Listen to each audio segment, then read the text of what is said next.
What's up, everybody? Crash here. Welcome back to Crash Gets the Spread, where we talk about sports from a betting perspective. It is Wednesday, January 8th, and we have 8 NBA games to talk about today. Yesterday was good but disappointing. Favorite play on the board was a Jokic PRA. He was a late addition to the injury report and sat out due to a non-COVID illness. So, got my money back on that one, but I was really looking forward to that one at 10 p.m. yesterday. So, did hit the under in the Heat game, hit the Houston minus 11.5, minus 12, whatever you got. But the under in the Houston game didn't hit. And if I look at it, I believe it was the second half. Second half, Houston scored 40 points in the third and 38 points in the fourth. So, Washington struggling to keep up. That's 135 points in the second half. So we were on track with the 112 points scored in the first, but second half went way over. So lost the under in that one, but hit everything else except for the Jokic prop. So 2, 1, and 1 we went. But on to today, we have 8 games to talk about. First one up is the Thunder and the Cavs. That's the ESPN game. Should be a great game. Leaders of the clubhouses in the East and the West. Side is hard. Side is hard in this game. You can make an argument for either way. I kind of like the under. Kind of think the total's up too high. We know that both of these teams can outscore anybody. We also know both of these teams play pretty good defense. And I expect the fourth quarter to be a kind of knockdown, drag out rather than a shootout. So that's usually the way that Oklahoma City games have gone. I could be wrong when they play against the top tier, who might be able to go get their bucket by themselves. But I'm leaning towards the under and watch the game and see how it goes. So under 230 for the first game. Wizards and 76ers. Too many people out. Too many people are out for this game. Injury report. Brogdon's now day-to-day. Poole's now day-to-day. Kuzma's out, or Kuzma's day-to-day also now. None of those three played yesterday. Kuzma played yesterday. He scored 10 points. But like I said, that didn't help against the Rockets. For Philly, we definitely have Paul George out, Joel Embiid out, Kyle Lowry out, Martin out, and Kane out, and Drummond questionable. So you got Kelly Oubre and Tyrese Maxey in the bench, basically. So I'm going to stay off this one. Not really sure who's going to be playing yet, and it's kind of too early to make a decision in the day. So at least wait till you see the injury report before you make a decision on that one. Bulls and Pacers. Pacers favored by 6.5. Totals at 241. Totals really high. I can see the argument for it. Kind of depends on who they've been playing. Like Pacers just beat the Nets in a low-scoring game, held the Nets to 99 points. But the game before that, they were up at 126 to 108 versus the Phoenix Suns.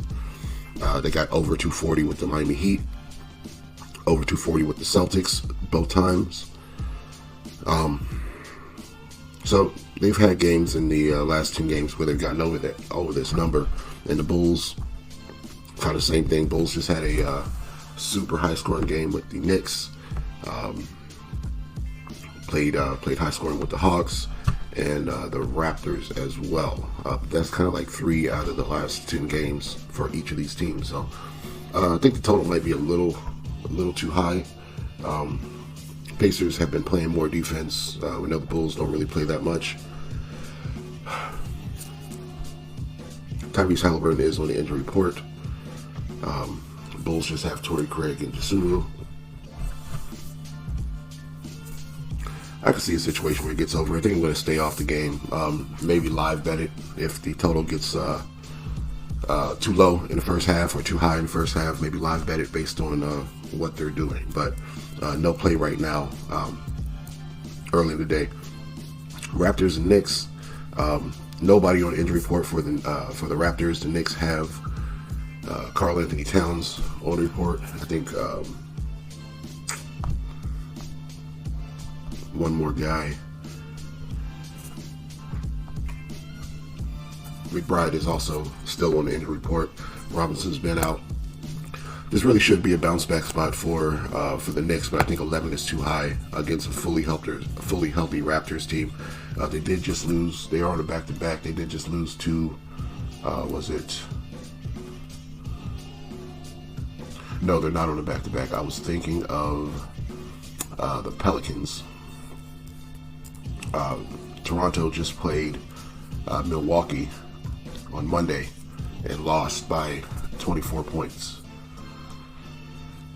at home. So back on the road, going to New York. Did everybody play in that one? Everybody did. They got smacked in the mouth early and just couldn't come back. So, and that was the Bucks on the road. Not sure what I think about this game. Like I said, should be a bounce back spot for the Knicks, but I just lost the Knicks bet the other day.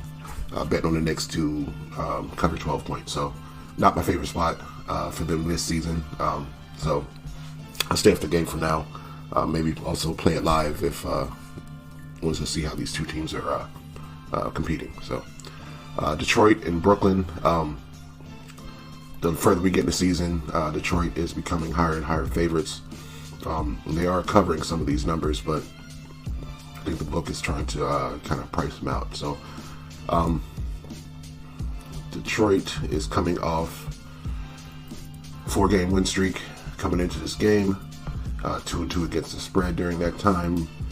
Brooklyn during the same time period is 1-3, only beating Milwaukee, upsetting Milwaukee as 12-point underdogs, but losing to Philly and losing with the Pacers as 9 and 11-point underdogs in their last 2 games. So this should be a Piston spot the way they're playing. I don't think I can get there at 8.5 points though.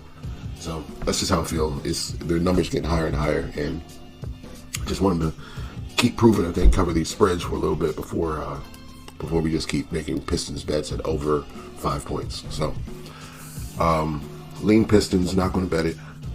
Pelicans, Blazers. Pelicans are home favorites, 2 points on a back-to-back.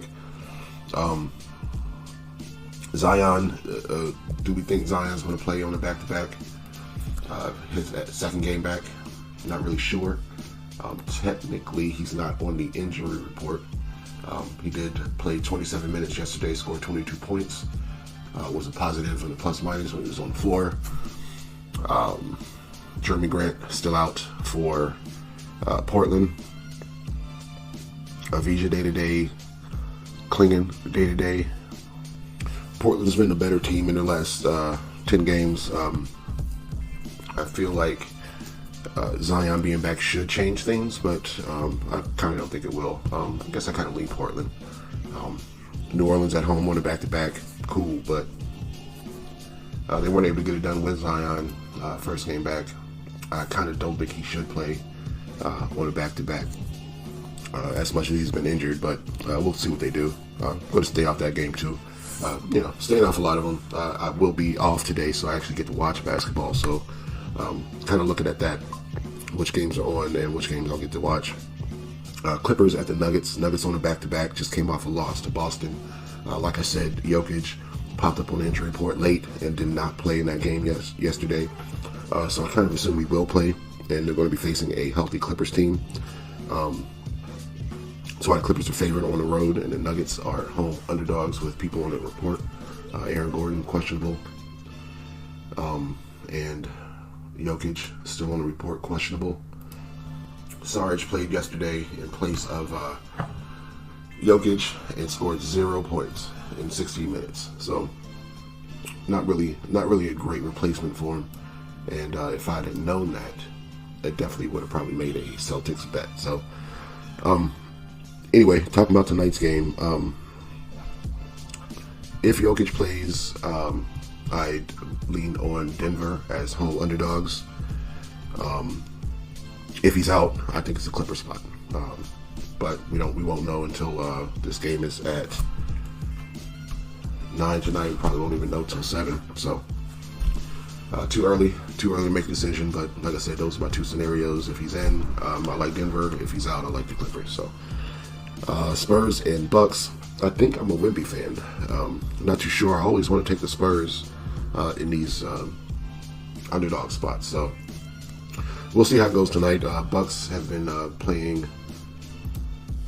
well in their last. Well, I say that, but then I look in their 5-5 straight up and against the spread in the last 10 games. They're coming off a big win. Before that, they lost to the Blazers and the Nets. Then they beat the Pacers. Before that, they lost 2 in a row to the Bulls and the Nets. Then they beat the Bulls and the Wizards 2 games before that. So it's a competition thing. They haven't really been playing anybody, but they haven't really beat those teams that are in front of them either. On the other side, San Antonio has played Nuggets twice, beat them once. Played the Clippers, beat them, blew them out actually. Lost by 2 to the Timberwolves. Beat the Nets by 9. Lost to the Knicks by 3. Lost to the 76ers 2 days before Christmas by 5. Blew out Portland and beat the Hawks in a high-scoring game by 5. So that sounds better than what I just read from Milwaukee, in my opinion. Teams like the Nuggets and this year's Hawks and Knicks and Clippers in there, Timberwolves in there. Then the Bucks got beat by Portland, the Nets twice, the Bulls once. Their best win is OKC in the Cup game, which was literally 10 games ago. I want to lean on Spurs. See what happens. Spurs plus 5.5. Come down to it, see what Wemby and Giannis are going to do. Giannis is on the report, but he's probable for tonight's game. Sohan is the only one out for the Spurs. So lean on the Spurs plus the 5. We'll see what happens.